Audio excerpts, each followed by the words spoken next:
Hello dear students.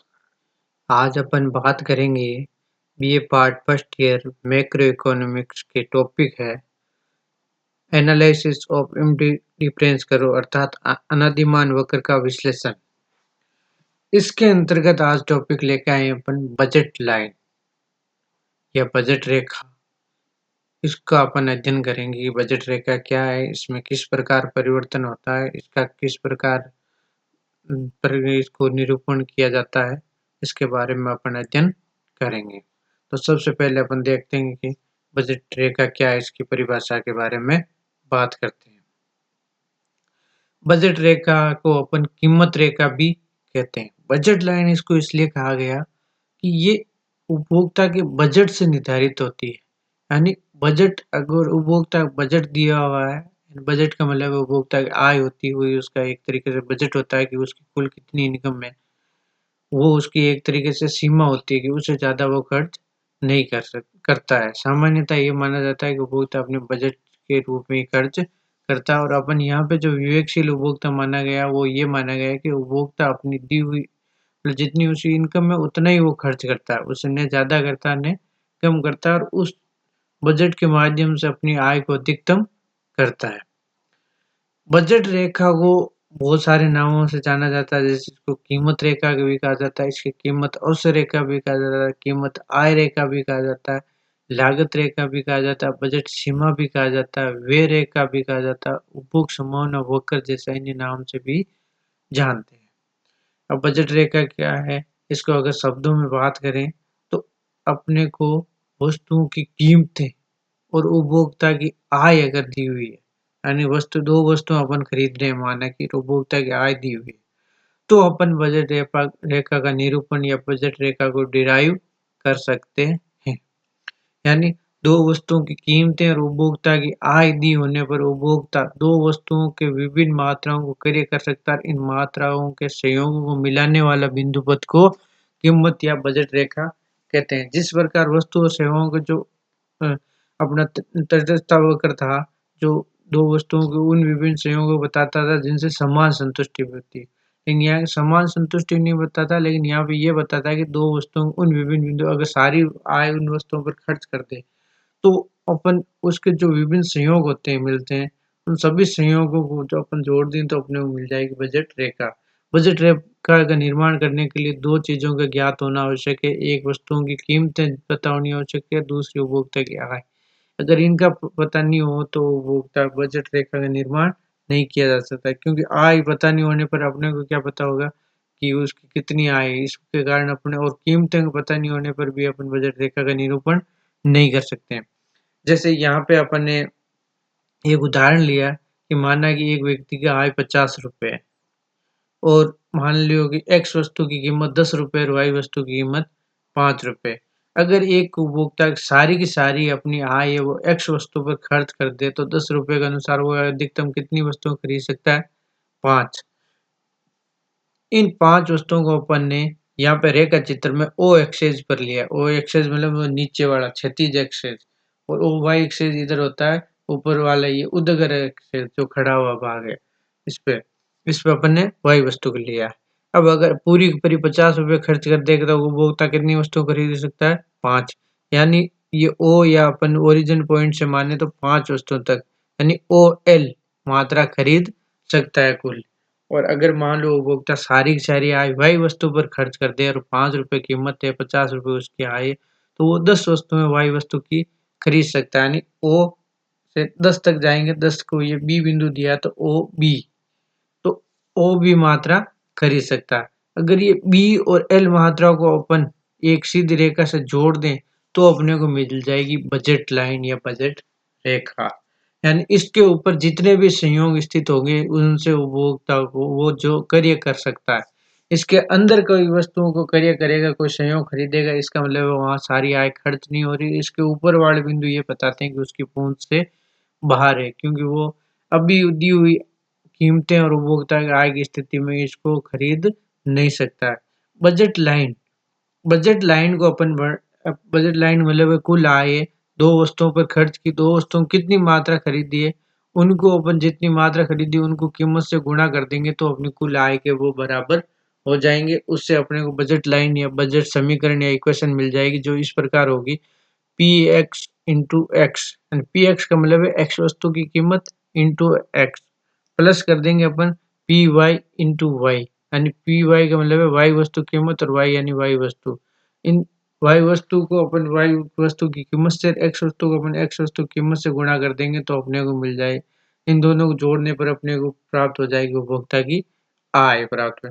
जैसे अपन मान लो कि एक्स वस्तु की उपभोक्ता 2 मात्रा खरीदे और वाई वस्तु की उपभोक्ता जैसे 6 इकाई खरीदे। तो एक्स वस्तु की 2 इकाई खरीदी है वो उपभोक्ता ने 2 इंटू 10 हो गया 20 और वाई वस्तु की 6 खरीदी है तो 6 इंटू 5 हो गया 30। 30 प्लस 20 इक्वल टू 50 यानी उपभोक्ता की आय। तो उपभोक्ता ये समीकरण इस प्रकार बन जाएगा budget line equation P X into X plus P Y into Y equal to M. Budget रेखा का समीकरण बीजगणितीय रूप में अपन इस तरीके से प्रस्तुत कर सकते हैं। अब आता है बजट रेखा का ढाल।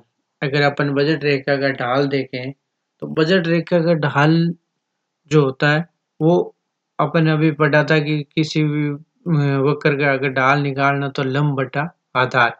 यहाँ पे लंब क्या है इधर ऊर्ध्वाधर अक्ष पर वाई एक्सिस पर जो है और आधार क्या ओ एक्सिस पर। यानी जैसे वाई वस्तु की अपन बात करें इस पर किस सारे बिंदुओं पर है वो बजट रेखा की ढाल स्थिर होगी क्योंकि एक सीधी रेखा है, सीधी रेखा पर सारे बिंदुओं पर ढाल है वो स्थिर होती है। यहाँ पे देखो लंब है ओ बी आधार है ओ एल यानी O B upon O L. ये माइनस का चिन्ह पहले इसलिए लगा हुआ है ये बताता है ऋणात्मक ढाल का है यानी ओ एक वस्तु की मात्रा बढ़ा रहे हैं तो दूसरे वस्तु की मात्रा घटानी होगी इसलिए O B upon O L.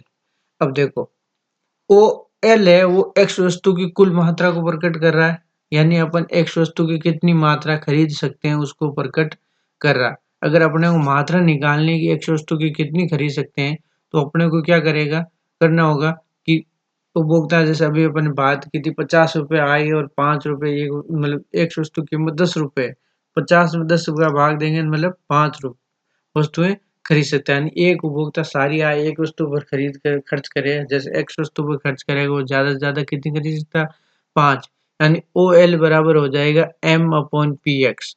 और इसी प्रकार अगर ओ वाई की वस्तु पर अगर सारी वस्तु वाई वस्तु की मात्रा खरीदनी चाहे तो उपभोक्ता सारी सारी उस पर कर तो एम अपॉन पी वाई यानी 50/5 इक्वल टू 10 हो जाएगा यानी ओ बी बराबर हो जाएगा एम अपॉन पी वाई।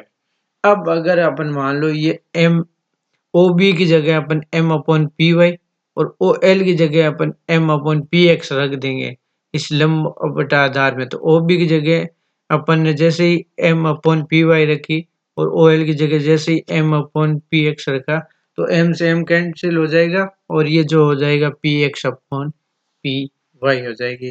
और ये बजट रेखा की ढाल है। एग्जाम में डायरेक्ट पूछा है यहाँ पे आपको समझ जाने के लिए बताया बाकी एग्जाम में डायरेक्टली पूछा जाता है बजट रेखा की ढाल बराबर होता है P X upon P Y होता है।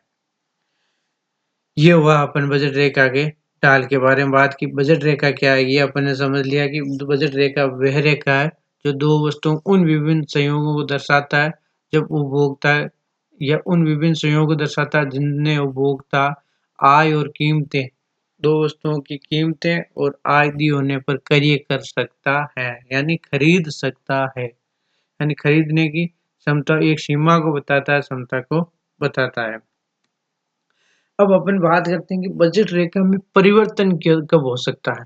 ये परिवर्तन बजट रेखा में परिवर्तन समझना बहुत जरूरी है क्योंकि आगे जब अपन कीमत प्रभाव को अगर पढ़ेंगे तो वहां पे देखेंगे तब अपने बजट रेखा में परिवर्तन का ज्ञान होना अति आवश्यक है। यानी बजट रेखा में परिवर्तन दो कारणों से हो सकता है या तो कीमत में परिवर्तन हो या उपभोक्ता की आय में परिवर्तन हो।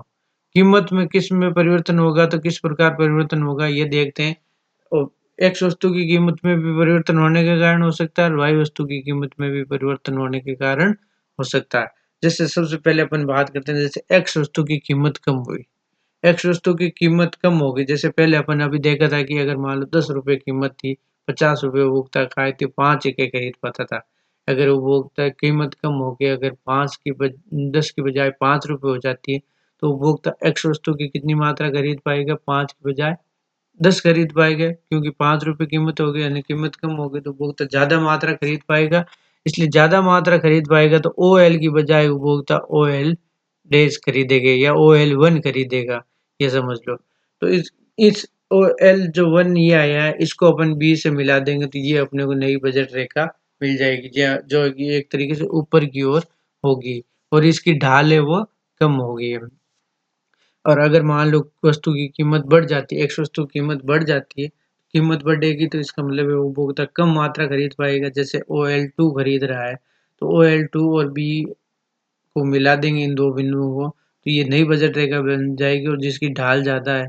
और यहाँ अपन पता चल रहा है कि OL की बजाय OL2 है, वो कम वस्तुओं की मात्रा को बता रहा है, यानी कीमत बढ़ने पर ये बजट रेखा अंदर की ओर शिफ्ट खिसक जाएगी और कीमत घटने पर ऊपर की ओर शिफ्ट हो जाएगी। इसी तरह अगर अपन देखेंगे वाई वस्तु की कीमत में परिवर्तन होने पर क्या होता है। देखो, वाई वस्तु की कीमत कम हो जाएगी तो इसमें भी यही है कि उपभोक्ता ज़्यादा मात्रा खरीद पाएगा, इसलिए बी बिंदु ऊपर की ओर शिफ्ट होकर बी 1 हो जाएगा और एक वाई वस्तु की ज़्यादा मात्रा खरीद पाएगा। जैसे अपन ने बात की थी कि 5 रुपए से 2 रुपए कीमत हो गई, तो पहले 10 खरीद पा रहा था, 2 रुपए कीमत होने पर वो 25 मात्रा खरीद सकता है। लेकिन अगर कीमत बढ़ गई तो 5 से 10 हो जाएगी, तो 10 मात्रा खरीद रहा था वो 5 ही खरीद पाएगा।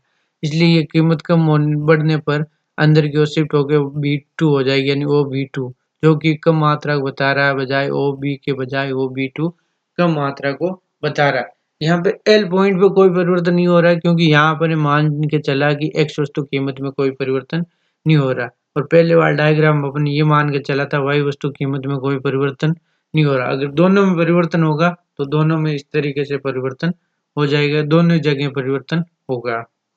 ये अपन देखा था कि पहला बजट रेखा में परिवर्तन होता है वो कीमत के कारण, कीमत एक्स वस्तु कीमत के कारण भी हो सकता है, वाई वस्तु कीमत के कारण भी हो सकता है, दोनों में कीमतों में परिवर्तन के कारण भी हो सकता है। दूसरा परिवर्तन का कारण है वो आय में परिवर्तन, उपभोक्ता की आय। उपभोक्ता आय में परिवर्तन होने के कारण जो बजट रेखा होगी वो पैरेलली ऊपर शिफ्ट होगी, यानी समांतर ऊपर जाएगी या समांतर नीचे आएगी।